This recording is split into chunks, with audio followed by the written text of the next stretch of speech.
It was a quiet Tuesday afternoon, the kind where the suburban hum of lawnmowers and distant dog barks felt like the only signs of life. I was holed up in my home office, tweaking a product design for work, when a commotion outside yanked me from my focus. Peering through the window, I saw my regular delivery driver, Jamal, practically sprinting down the sidewalk, his face a mask of panic. Hot on his heels, or rather, screaming from her porch 3 houses down, was Linda Harper, our neighborhood's self-proclaimed queen bee.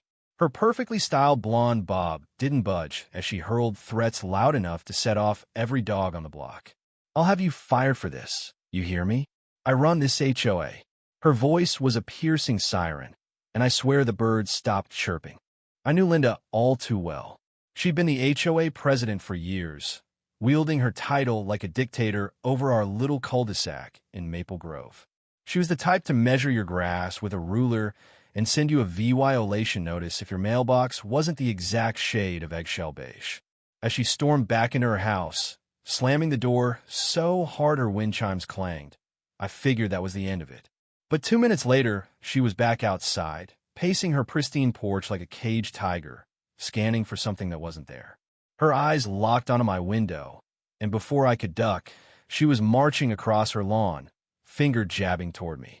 "This is Sawyer's Saw fault," she shrieked, her face redder than a summer tomato. I stood there, jaw on the floor, wondering what I'd done to earn her wrath this time. Let me back up. I moved to Maple Grove about a year and a half ago, drawn by the tidy lawns and affordable homes. The realtor gushed about the community spirit, but conveniently forgot to mention Linda Harper, the HOA tyrant who treated our neighborhood like her personal fiefdom.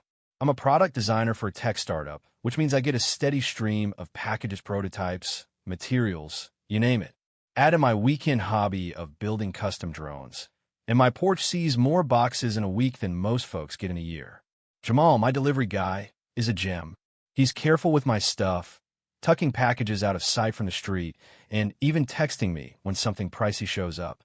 We've built a solid rapport. He'll ask about my latest drone build, and I'll toss him a cold soda on brutal summer days. It's the little things, you know? So, when I saw Linda intercept Jamal that Tuesday as he strolled up my driveway, I was baffled. "Just what do you think you're doing?" she barked, power walking from her house like she was on a mission from God. Jamal froze, a box in his hands, looking like a deer in headlights. "Delivering a package, ma'am," he said, calm as ever. Linda crossed her arms, eyeing him like he was a stray dog. "You were speeding down our street. This is a residential area with kids. And why are you always lurking around Saw House? I've been watching you." I stepped outside, just in time to hear her nonsense. "He's delivering my package. Linda, he's just doing his job." She shot me a glare that could have melted steel. "Stay out of this, Ethan. This is a safety issue." Turning back to Jamal, she laid into him.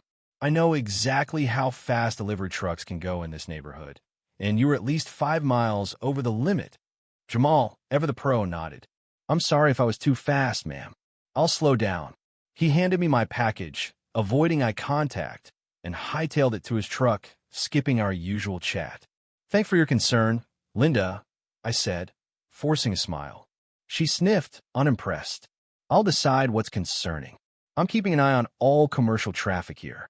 With that, she strutted off, pausing to snap a photo of a neighbor's trash, can that wasga 6 inches too close to the curb. I thought that was the end of her power trip. Boy, was I wrong. Linda took her vendetta against Jamal to a whole new level, like she'd found her life's true calling. Every time his truck rolled into our cul-de-sac, she'd materialize on her lawn, phone in hand, filming his every move like some wannabe private eye. One day, she marched up to his truck, demanding license and registration. "You're conducting commercial activity in a residential zone." Jamal, patient as a saint, explained, "Ma'am, I'm just delivering packages. It's my job." Linda's eyes narrowed. "I know the HOA rules about commercial vehicles, and I'm reporting this to the board." Never mind, that she saw was the board president. Her antics got worse. She trailed Jamal from house to house, narrating into her phone like she was starring in a true crime podcast. Suspicious indie VY duel making saw another saw delivery to the same residence. Possible illegal business or drug active VY tie. She made sure her voice carried, so every neighbor could hear her wild accusations. After one particularly unhinged encounter where she threatened to call 911 because Jamal allegedly stepped on her lawn, which he didn't. Ti caught up with him the next day to apologize. Man, I'm so sorry about her. She's like this with everyone. He gave me a tired smile. Not your fault, Ethan. But I gotta be honest, your house is the most stressful stop on my route now. The next week, things got weird. My packages stopped showing up. Tracking info said delivery attempted, but I was home all day. When I finally caught Jamal during a drop-off he couldn't skip, he spilled the truth. Look, I tried to tough it out, but my boss said one more complaint could get me in hot water. So, unless it needs a signature, I've been marking your packages as customer unavailable and taking them back to the depot. You can pick them up there. He looked genuinely sorry, and I told him I got it. But inside, I was Lee VYD. Linda's crusade was now screwing with my work. Then karma showed up, and oh, was it glorious. 2 days later, I was sipping coffee, enjoying a rare, peaceful moment, when a scream shattered the silence. I peeked outside to see Linda flailing like a madwoman, trying to flag down a delivery truck that was already peeling out of the cul-de-sac. Too late. A yellow delivery attempted slip fluttered on her door. Now, Linda had been bragging for weeks at HOA meetings about this fancy limited edition handbag she'd ordered, Italian leather, hand-stitched, only 50 made worldwide, blah blah blah. From the way she was losing it, that slip was for that saw package. She snatched the slip, read it, and then her eyes zeroed in on my house. I barely had time to brace myself before she was pounding on my door, the crumpled slip in her fist. You did this, she hissed, VYing the paper in my face. You turned the delivery Sarah VYC against me because I was protecting our neighborhood from your endless commercial traffic. I kept my cool. Linda, I haven't done a thing. Maybe if you hadn't been harassing the drivers, they'd actually deliver to you. Her voice hit a new pitch. Harassing? I was enforcing HOA rules. Now my Valentina bag is stuck in some depot where anyone could steal it. She jabbed a finger into my chest. You're sabotaging me because you're bitter about my reports. That was it. Something snapped, not anger, but a crystal clear resolve. I was done with this woman who thought her HOA badge gave her the right to bully everyone. Linda, I said, calm as a summer breeze, come inside. I think I can clear this up. She hesitated, suspicious, but curiosity got the better of her. In my office, I pulled up my doorbell camera footage. Here's last Tuesday, I said, hitting play on a clip of her screaming at Jamal for loitering. And Wednesday, when you stalked him with your phone. Thursday, when you threatened to call the cops. Friday, when you photographed his license plate. Her face paled, but she doubled down. So what?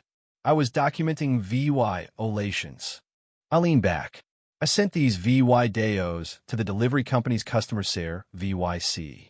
I also shared them with the HOA board secretary, along with complaints from 3 other neighbors about how you've been treating their drivers.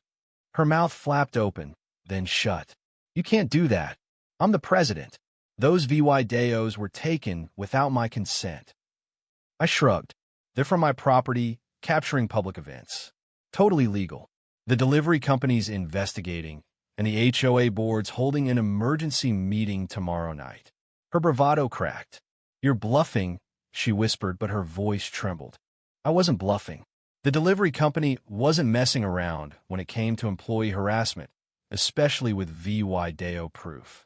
By that evening, they confirmed they were filing a report and suspending Sarah VYC to Linda's address until the issue was resolved. The HOA meeting the next night was a circus standing room only. Turns out, I wasn't the only one fed up with Linda's reign of terror. Neighbors spilled their stories. Landscapers who quit because of her micromanaging, painters accused of using unapproved beige, and 3 others whose deliveries tanked after Linda scared off their drivers. Linda sat ramrod straight in her president's chair as the secretary read a formal warning about her hostile behavior or toward essential workers. My VY Deos were projected on the wall, her tirades playing for all to see. She tried one last defense, her voice cracking. I was protecting our property values. These people were breaking rules. The room went silent as the HOA attorney, who'd been quietly taking notes, finally spoke. Ms. Harper, the covenants give no board member authority to harass delivery personnel. Your actions have put this association at risk of lawsuits. The vote was unanimous. Linda was ousted as HOA president on the spot and slapped with a due law 500 fine for violating the very rules she claimed to uphold specifically, creating a hostile environment. The delivery company went further, banning her from interacting with drivers for 60 days. All her packages would be held at a depot 45 minutes away. As the meeting wrapped, Linda sat alone, clutching her designer purse ironically delivered to the wrong address amid her chaos and only recovered after hours on the phone. Her face was pure shock as neighbors walked past, avoiding her gaze. "This isn't over," she muttered as I headed for the door. "You'll regret this." I paused, offering a smile. "My packages are back on my porch tomorrow, Linda. Have fun driving to the depot." Her jaw dropped as the weight of her self-inflicted mess hit her. In her obsessive quest to control everything, she'd made herself the only person in Maple Grove who couldn't get a package delivered. Now, I want to hear from you. Was I wrong to share those VY Deos? Or did Linda get what she deserved? Should HOA presidents have the power to police deliveries like that? And what would Saw You Saw have done if you were in my shoes? Drop your thoughts in the comments. Hit that like button if you enjoyed the drama, and subscribe for more stories like this. Let's keep this conversation going.